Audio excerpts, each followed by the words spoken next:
Hello students, कैसे हैं आप सब लोग। उम्मीद करती हूँ सब अच्छे होंगे और स्वस्थ होंगे। मैं Meena Rana ICT virtual class में आपका स्वागत करती हूँ। स्टूडेंट्स, हम पढ़ रहे हैं क्लास 9 की हिंदी क्षितिज पाठ्य पुस्तिका के काव्य खंड का यहाँ पर सुमित्रा नंदन पंत जी द्वारा लिखित ग्रामसी कविता हम पढ़ रहे थे। प्रीवियस लेक्चर में हमने इस कविता की कुछ पंक्तियां और उसके शब्दार्थ पढ़े, साथ साथ उनके भावार्थ और प्रसंग के बारे में यहाँ पर पढ़ा था। आइए इसको रिवाइज करते हैं और यहाँ से आगे की जो पंक्तियां हैं इस कविता की उसको भी हम यहाँ पर आज की क्लास में पढ़ेंगे। तो देखिए, पहली जो काव्य खंड है उसमें क्या कहते हैं कवि सुमित्रा नंदन पंत जी कि फैले खेतों में दूर तलक मखमल की कोमल हरियाली, लिपटी जिससे रवि की किरणें चांदी की सी उजली जाली, तिनकों के हरे हरे तन पर हिल हरित रुधिर है रहा झलक, श्यामल भूतल पर झुका हुआ नव का चिर निर्मल नील फलक। तो यहाँ पर हमने आपको कुछ शब्दार्थ भी लिखाए थे इसके बाद, तो ये सभी बच्चों ने लिखा होगा। तलक का मतलब तक, मखमल जो एक प्रकार का कोमल जो कपड़ा आप पहनते भी हैं, तो मखमल क्या होता है, एक मखमल जैसी जो कोमल चीज है उसको यहाँ पर बताया गया है हरियाली के लिए। रवि सूरज होता है, हरित का मतलब यहाँ हरा है, रुधिर सभी जानते हैं खून, श्यामल यहाँ पर हम हरियाली के संदर्भ में कह रहे हैं इसको श्यामल, इसलिए हरा कहा, नहीं तो श्याम रंग को ही श्यामल कहा जाता है या मटमैला रंग आप कह सकते हैं। भूतल, पृथ्वी की सतह को हम भूतल कहेंगे। चिर निर्मल, बहुत स्वच्छ। नील फलक का मतलब नीला विस्तार। तो यहाँ पर कवि सुमित्रा नंदन पंत जी क्या कहते हैं, फैली खेतों में दूर तलक, कहते हैं कि खेतों में दूर तक, जहां तक की हमारी नजर पड़ती है, कवि की जहां तक नजर पड़ रही है वहां तक क्या फैली हुई है, मखमल की कोमल हरियाली। मखमल की तरह जो है कोमल हरियाली जो है वो उसका विस्तार जो है, जहां तक कवि की नजर पहुंचती है वहां तक जो है हरियाली ही हरियाली छा रखी है। लिपटी जिससे रवि की किरणें, और ऊपर से जो है रवि यानी कि सूर्य की किरणें जो है पड़ रही हैं चांदी की सी उजली जाली, और ऐसा प्रतीत होता है वो सूर्य की किरणें ऐसी लग रही हैं जैसे कि चांदी की कोई जाली उस हरियाली के ऊपर बिछा दी गई हो। तिनकों के हरे हरे तन पर, अब सुबह सुबह आप देखते हैं ठंडियों में खेतों में जाएंगे जो छोटे छोटे घास के तिनके होते हैं उन पर जो है, या घास की जो पत्तियां हैं उन पर ओस की बूंद होती है। तो यहाँ पर कवि क्या कहते हैं, तिनकों के हरे हरे तन पर हिल हरित रुधिर है रहा झलक, और उन हरे पत्तों पर वो ओस की बूंद ऐसा प्रतीत होता है जैसे कि क्या, खून, हरा खून जो है उन तिनकों पर बह रहा हो। हिल हरित रुधिर है रहा झलक, श्यामल भूतल पर झुका हुआ नभ का चिर निर्मल नील फरक। और जो हमारी धरती है जिसका भूरा रंग है, भूरे रंग की जो हमारी मिट्टी है, उस पृथ्वी पर, उस धरती के ऊपर जो है आसमान जैसे ऐसे प्रतीत होता है कि अपना आंचल बिछा करके नीला आकाश, क्योंकि स्वच्छ आकाश की यहाँ पर बात की गई है, और स्वच्छ आकाश कैसा होता है, नीला।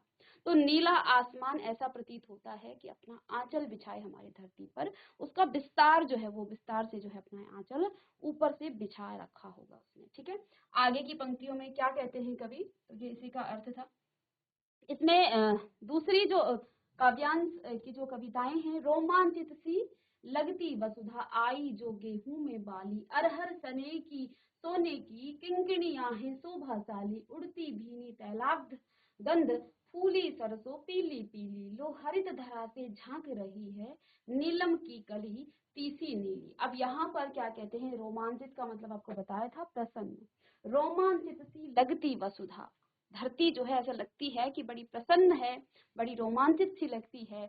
आई जो में बाली, जब जौ और गेहूं में क्या आती है, बाली आती है। बाली जानते हैं ना आप, जो उसके गुच्छा होता है, मैंने कल की क्लास में भी आपको बताया था, इस प्रकार से ये बाली होती है। ठीक है, और इसके शब्दार्थ भी आपको लिखाए थे। रोमांचित का मतलब प्रसन्न, वसुधा धरती, बाली दानों का जो है गुच्छा होता है, अरहर एक प्रकार की दाल है, उसका पौधा है, सनई भी एक पौधा है, किंकिणिया करधनिया ऐसे ही शोभाशाली, शोभा से युक्त, भीनी का मतलब भीगी, तैलाक्त का मतलब तेल से युक्त खुशबूदार, और तीसी एक पौधा है जिस पर नीले रंग के जो है फूल खिलते हैं।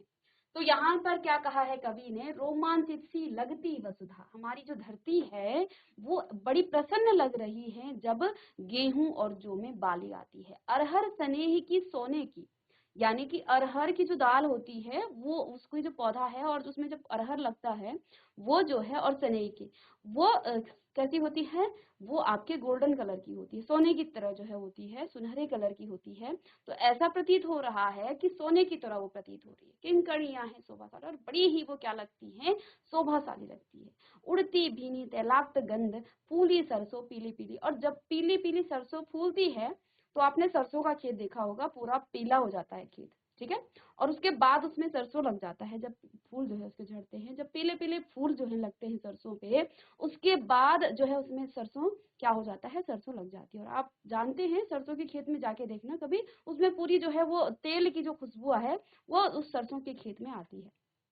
तो यहाँ पर कवि क्या कहते हैं, उड़ती भीनी, यानी कि जो है धीरे धीरे जो है क्या हो रही है, जब हवा चलती है तो तेल युक्त गंध आती है, कहाँ से, उस सरसों के खेत से। लो हरित धरा से झांक रही नीलम की कली, और नीलम की जो कली, कली जानते हैं आप, फूल से पहले जो होती है, खिलता है, उसको कली कहा जाता है।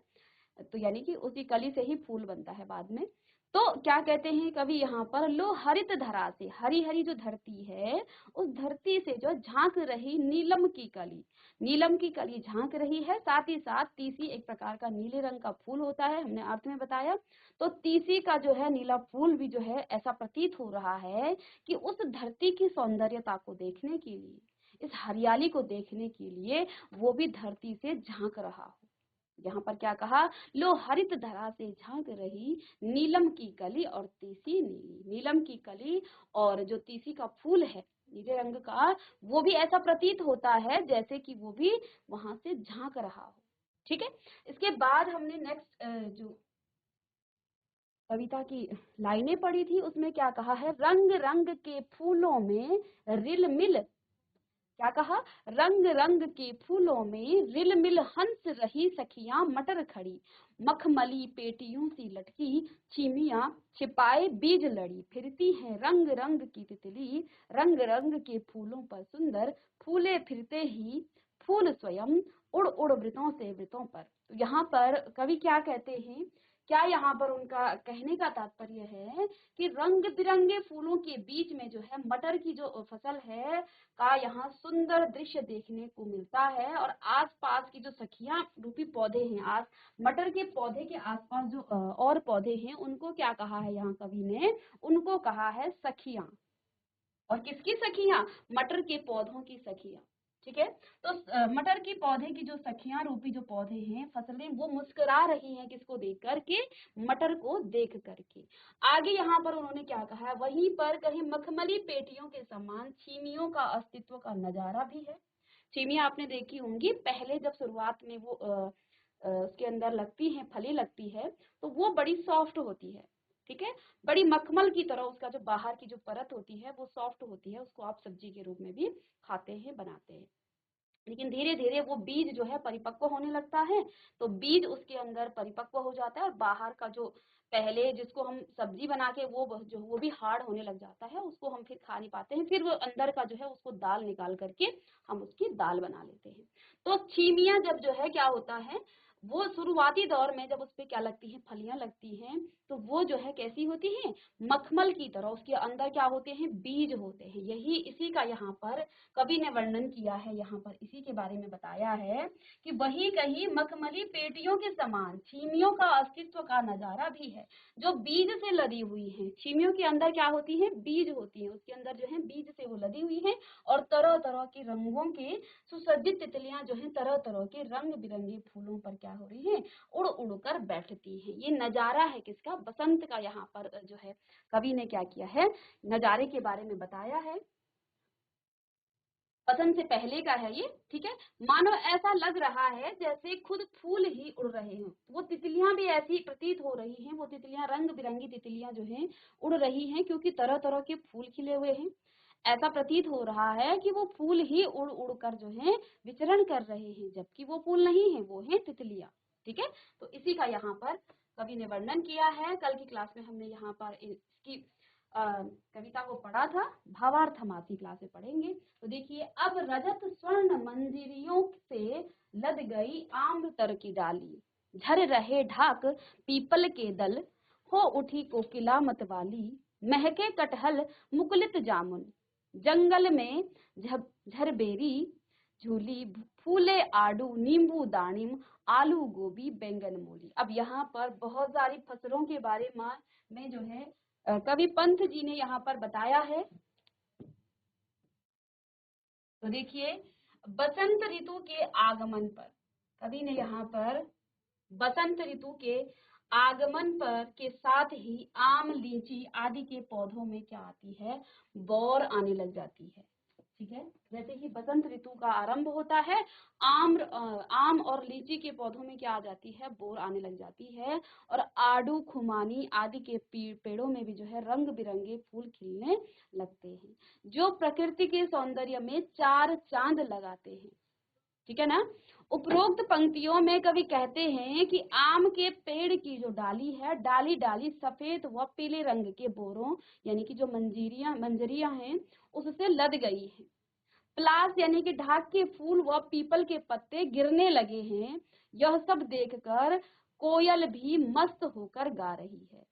ठीक है, तो यहाँ पर कवि ने क्या कहा है कि जो आम के पेड़ हैं, जो डालियां हैं, डाली डाली क्या हो गई है, सफेद और पीले रंग के बोरों, ठीक है ना, से लद गई है।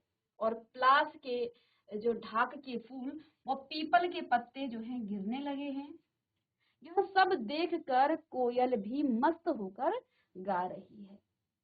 आगे यहाँ कवि ने क्या कहा है कि कटहल महक रहा है और उसकी भीनी भीनी खुशबू हवा में फैल रही है। जो कटहल है वो भी महक रहा है और उसकी जो हल्की हल्की सी जो खुशबू है वो भी हवा में फैल रही है। मगर जामुन अभी जो है अधखिला ही है और जंगल में बेर की झाड़ियों में बेर झूलने लगे हैं। आगे कवि ने बताया है कि आड़ू नींबू दानिम में फूल आने लगे हैं। ठीक है, और आलू जो है, गोभी, बैंगन, मूली से ये सभी जो है फूल रही है। इन सभी का यहाँ पर इन पंक्तियों में कवि ने वर्णन किया है। जल्दी से इसको लिख लेंगे, यहाँ तक हमने कल किया था। चलिए लिख लिया आप सभी ने। जीआईसी श्रीकोट आपको समझ में आया? लिपटी जिससे रवि की किरणें, चांदी की सी उजली जाली,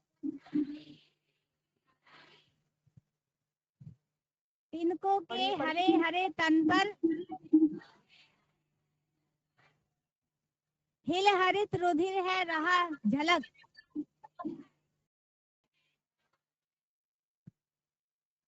श्यामल भूतल पर झुका हुआ नभ का चिर निर्मल नील फलक।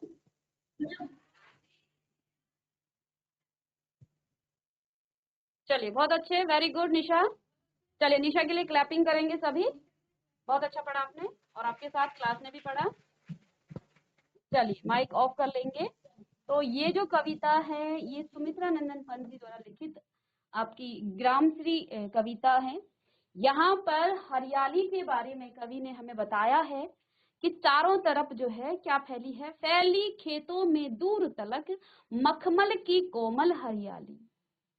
तो यहाँ पर कवि क्या कहते हैं कि जहां तक मेरी नजर पहुंचती है वहां तक क्या फैली है, मखमल की कोमल हरियाली। मखमल की तरह जो है कोमल हरियाली जो है, मुझे चारों तरफ हरियाली ही हरियाली दिख रही है।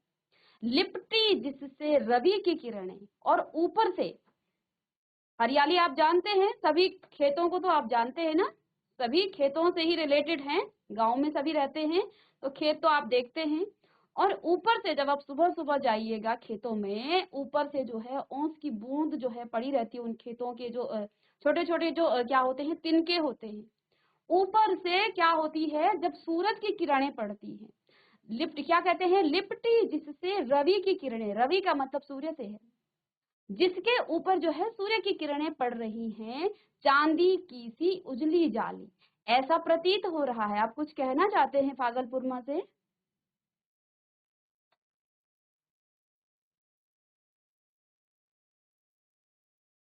पीछे से हैंड रेस हो रहे, आप कुछ कहना चाह रहे हो बच्चे?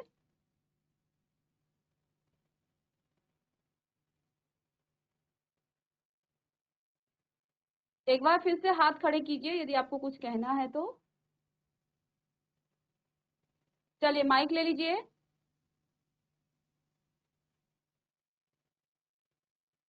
माइक ले लीजिए, यदि आपको कुछ कहना है, कुछ पूछना है तो आप माइक ले लीजिए, नहीं तो सुन लीजिए। आगे क्या कहते हैं, लिपटी जिससे रवि की किरणें, और उस हरियाली के ऊपर से जो है किसकी, सूर्य की किरणें जब पड़ती हैं, चांदी की सी उजली जाली, ऐसा प्रतीत होता है कि चांदी की जाली जो है उस हरियाली के ऊपर बिछा दी गई हो। ठीक है। तिनकों के हरे हरे तन पर, अब जो तिनके होते हैं, तिनके पता है आपको, छोटी छोटी जो घास होती है, और जब छोटे छोटे वो तिनके आपने पता है, ठीक है ना, घास के जो छोटे छोटे होते हैं उसको तिनका कहा जाता है। तो तिनकों के हरे हरे तन पर, जो हरे हरे तिनके हैं उन पर जो है ओस की बूंद जब गिरती गिरती है, हिल हरित रुधिर है रहा झलक, ऐसा प्रतीत होता है कि उसमें जो है हरे रंग का रुधिर जो है, यानी कि खून जो है उसमें क्या हो रहा है, झलक रहा है। श्यामल भूतल पर झुका हुआ, और जो हमारी धरती है, भू है यानी कि धरती है, उस पर जो है ऐसा प्रतीत हो रहा है नभ का चिर निर्मल नील फलक, यानी कि नभ का मतलब आकाश है, चिर निर्मल का मतलब स्वच्छ। ठीक है। बहुत ही साफ जब आसमान होता है तो उस समय आकाश कैसा दिखता है, पूरा नीला दिखता है। नील फलक यानी कि ऐसा प्रतीत होता है आसमान जो है उसके ऊपर जैसे कि नीला जो है अपना आंचल हमारी धरती के ऊपर उसने बिछा दिया हो। ठीक है। अब इसका भावार्थ यहाँ लिखा भी है, तो यहाँ पर देखिए, फैली खेतों में दूर तलक मखमल की कोमल हरियाली, लिपटी जिससे रवि की किरणें, चांदी की सी उजली जाली, तिनकों के हरे हरे तन पर हिल हरित रुधिर है रहा झलक, श्यामल भूतल पर झुका हुआ नभ का चिर निर्मल नील फलक। ठीक है। अब इसके अर्थ मैंने कुछ आपको प्रीवियस लेक्चर में बताए थे। तलक का मतलब यहाँ तक है, मखमल होती है मखमल जैसी कोमल, रवि का मतलब सूरज है, हरित का मतलब हरा है, रुधिर का मतलब खून है, श्यामल यहाँ क्योंकि हरे हरियाली के बारे में कहा गया है इसलिए यहाँ पर हरा लिखा है, लेकिन इसका श्याम रंग होता है। भूतल पृथ्वी की सतह, चिर निर्मल का मतलब बहुत स्वच्छ, और नील फलक का मतलब हो जाएगा आपका नीला विस्तार। ये आपकी बुक में भी है, इसको आप वहां से भी कर सकते हैं। अब भावार्थ यदि आप लिखना चाहें, देखिए भावार्थ लिखने से पहले जब भी आपके पास कविता की कुछ लाइनें दी जाती हैं, आप पेपर में भी आप लिखेंगे, आगे बोर्ड पेपर में भी आपके पास लिखने को आता है, तो सबसे पहले आप प्रसंग लिखते हैं।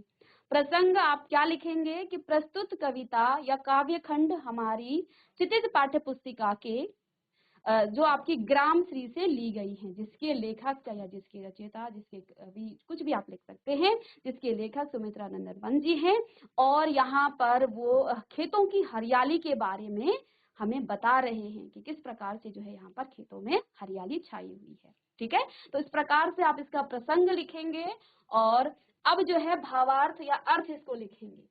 तो कवि खेतों में फैली हरियाली को देखकर कहते हैं, लिखना चाहते हैं तो आप इसको लिख लीजिएगा, नोटबुक निकालिए और इसके भावार्थ को सभी बच्चे लिखिए। जीआईसी श्रीकोट और फागलपुरमा आप लिखना चाहें तो लिख सकते हैं। कवि खेतों में फैली हरियाली को देखकर क्या कहते हैं, कहते हैं कि जहां तक नजर जाती है वहां तक खेतों में मखमल के समान या मखमल की जैसी हरियाली ही हरियाली दिखाई दे रही है। और उस हरियाली के ऊपर जब सूरज की किरणें जो है पड़ती हैं तो ऐसा लगता है मानो उससे कोई चांदी की जाली लिपट गई हो। ठीक है, आई बात समझ में? आगे कहते हैं या उसके ऊपर कोई चांदी की जाली बिछा रखी हो। ठीक है। आगे कवि ने क्या कहा, और नई नई जो उगे छोटे छोटे घास होते हैं ना, जिसको तिनका कहा है, जो छोटे छोटे घास उगते हैं, तो पहले वो तिनकों के रूप में, बाद में होता है वो बड़ा घास, तो वो तिनकों और पत्तियों के ऊपर जो है पड़ी ओस की जो बूंद होती है वो तो ऐसी प्रतीत होती है मानो जैसा हरा रुधिर यानी कि हरा खून जो है उसमें बह रहा हो। इतना सुंदर नजारा जो है खेतों का या हमारी फसल का यहाँ पर दिखता है। ठीक है, मानो जैसा हरा हरा जो है रुधिर या खून जो है उसमें बह रहा हो। यहाँ पर घास के हरे तिनकों का मानवीकरण किया गया है कि हरे घास में भी क्या हो रहा है, खून बह रहा हो, और खून भी कैसा, हरे रंग का, ठीक है ना। जबकि खून कैसा होता है, लाल होता है, और खून तो प्राणियों में ही होता है, लेकिन यहाँ पर उसका मानवीकरण किया गया है।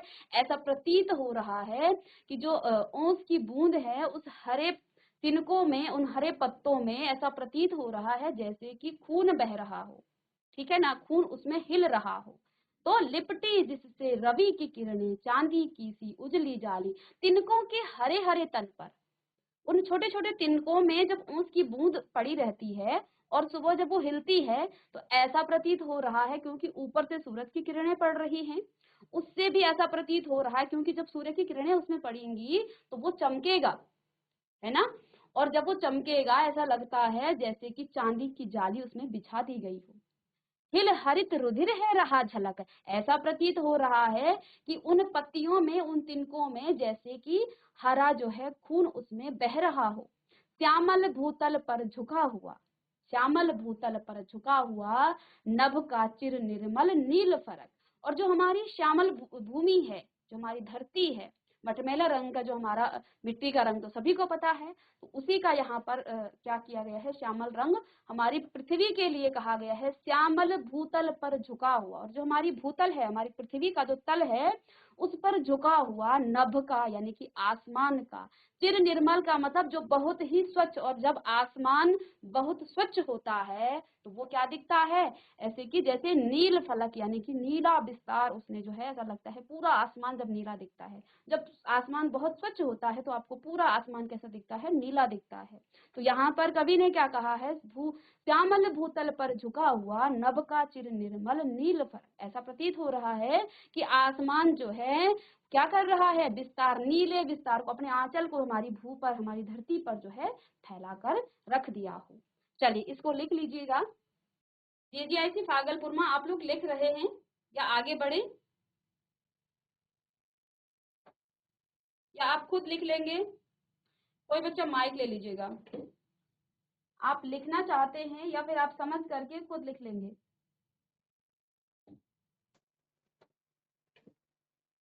जीजीआईसी भागलपुर में आप इसके भावार्थ को लिख रहे हैं या फिर आप समझ करके स्वयं इसको लिख लेंगे, घर में जाकर इसको स्वयं आप कर लेंगे?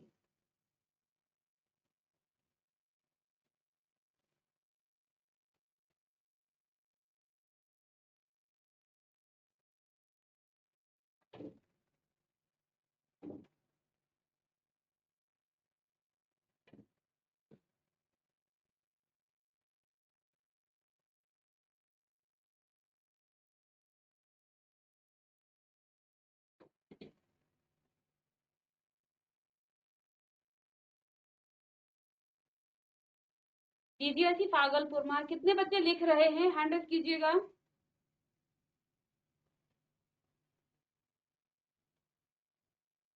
चलिए हाथ नीचे कीजिएगा, और जिन्होंने लिख लिया आप वो हैंड रेज कीजिएगा, जिन्होंने लिख लिया। चलिए तो जल्दी से लिखिए फिर।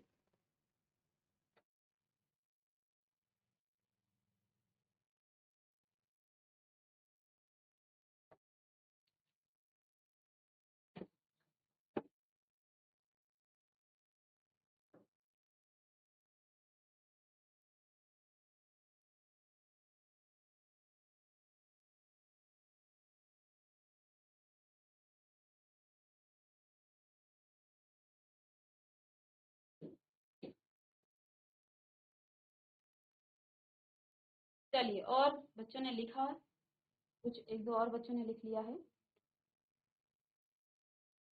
तो यहाँ दो पंक्तियों का अर्थ आगे की स्लाइड में है, उसको मैं अभी लिखो करवाऊंगी। तो यहाँ पर श्यामल भूतल पर झुका हुआ, नभ का चिर निर्मल नील फलक, इसका भावार्थ नेक्स्ट पेज में है, इसका अर्थ नेक्स्ट पेज में। हिल हरित रुधिर है रहा झलक, यहाँ तक का ये अर्थ है कि कवि खेतों में फैली हरियाली को देखकर क्या कहते हैं कि जहां तक नजर पहुंच रही है, नजर जाती है, वहां तक खेतों में मखमल जैसी जो है हरियाली ही हरियाली दिखाई दे रही है। और उस हरियाली के ऊपर जब सूरज की किरणें पड़ती हैं तो ऐसा लगता है मानो जैसे कि कोई चांदी की जाली उस पर लिपट गई हो या फिर चांदी की जाली उसके ऊपर रखी गई हो या बिछा दी गई। ठीक है। अब कहते हैं नए नए, यानी यहाँ तिनकों की बात हुई है, तो नई नई जो घास जो होती है ना, हरी हरी घास, जब वो छोटे छोटे में उगती है तो पहले वो तिनकों के रूप में आती है। ठीक है, बाद में वो बड़ी होती है। तो उस हरे हरे घास के तिनकों व पत्तियों के ऊपर जब सुबह सुबह आप देखते हैं ओस की बूंद जो है उसमें पड़ती है, तो ऐसा प्रतीत होता है मानो जैसे हरा रुधिर जो है उसमें क्या हो रहा हो, उसमें बह रहा हो। ठीक है। और यहाँ पर घास के हरे तिनकों का जो है क्या किया गया है, मानवीकरण किया गया है। ऐसा क्यों किया गया है? क्योंकि यहाँ क्या कहा है कि घास में भी रुधिर बह रहा है, खून बह रहा है, लेकिन घास में रुधिर नहीं बहता है, खून नहीं, खून तो लाल रंग का होता है, लेकिन यहाँ पर मानवीकरण किया गया है इसका। और आगे यहाँ पर देखिए, पूरी प्रकृति को निहारने पर कभी ऐसा प्रतीत होता है कवि को, जब वो पूरी प्रकृति को देखते हैं ना, तो उनको ऐसा प्रतीत होता है, क्या प्रतीत होता है, जैसे धरती के सांवलेपन को। अब धरती को सांवलेपन को क्यों कहा? क्योंकि जो हमारी मिट्टी है वो मटमैली होती है। सांवलेपन को सदा आकाश में छाई रहने वाली निर्मल और स्वच्छ नीलिमा से ढक रखा हो, यानी हरी भरी जो धरती के ऊपर फैला नीला आसमान या आकाश, ऐसा प्रतीत हो रहा है मानो जैसे उसमें धरती के ऊपर अपना आंचल फैला रखा हो। ठीक है, चलिए।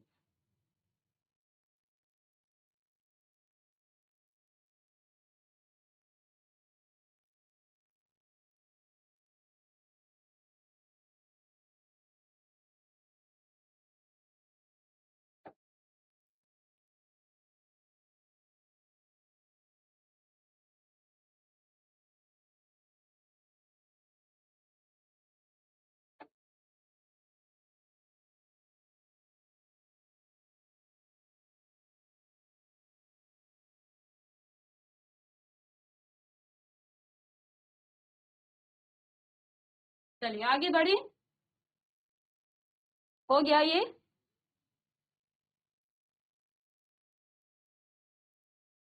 चलिए,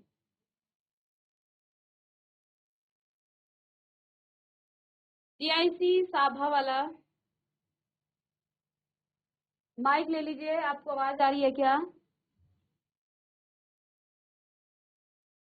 आवाज आ रही है, नोटबुक मत दिखाइए, हैंड रेस कीजिए। चलिए माइक ले लीजिएगा। इससे पहले की पंक्तियां जीजीआईसी भागलपुर से गर्ल्स ने पढ़ा है, साथ ही साथ क्लास ने भी पढ़ा है। अब आप माइक ले लीजिएगा। चलिए, क्योंकि कविता को हम जितनी बार पढ़ेंगे, तो कविता को जितनी लय में आप पढ़ेंगे उतनी जल्दी आपको याद भी होगा, और उसके शब्द अर्थ और भावार्थ भी आप फिर समझ पाएंगे।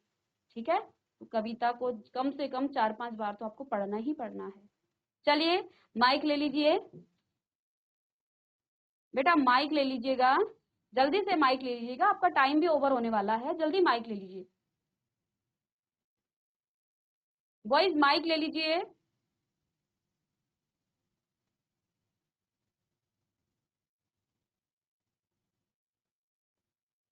चलिए भागलपुर माँ, आप ही माइक ले लीजिएगा, इनको पढ़ना नहीं आता है। जीजीआईसी भागलपुर माँ, बहुत अच्छे। चलिए। हेलो। हाँ बेटा, क्या नाम है आपका?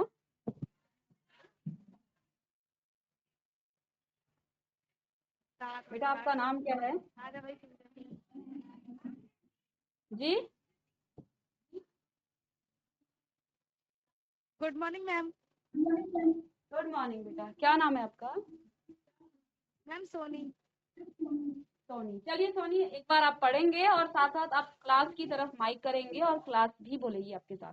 चलिए। Yes ma'am. और साभा वाला आप जो हैं, आप भी बोलिएगा इनके साथ। चलिए। मैम ऊपर वाला। हाँ, ये पढ़ना है, ये कविता की लाइनें हैं। Yes ma'am, yes ma'am. जी मैम। चलिए। रोमांचित सी लगती वसुधा, जोर से बोलिए क्लास।